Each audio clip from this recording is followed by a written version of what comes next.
Your best source of LinkedIn content are conversations with clients and prospects.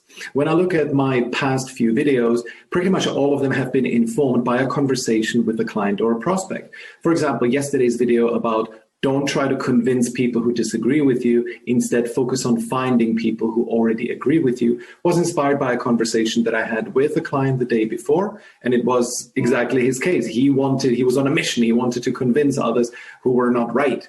And that just will take a lot of time for him and a lot of energy.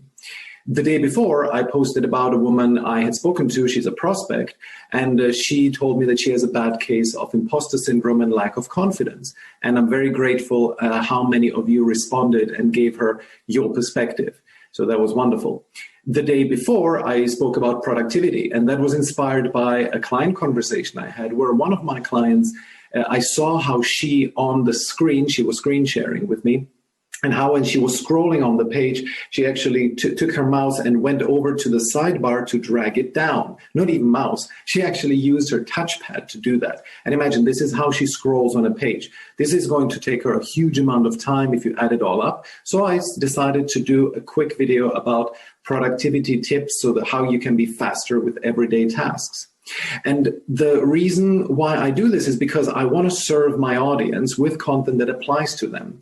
And while I didn't think that any of my clients would be doing things like dragging their mouse to the sidebar to drag it down, that is simply a fact of life. So I'm going to create content for that. And you see the result is that most of the people who engage with my content, I would say 80 to 100% per post, are actually people who are perfectly in my target audience. So over time, this compounds. I don't have the biggest amounts of likes, but those that I get become really engaged. So a good recipe for your content: pay attention in client and prospect conversations.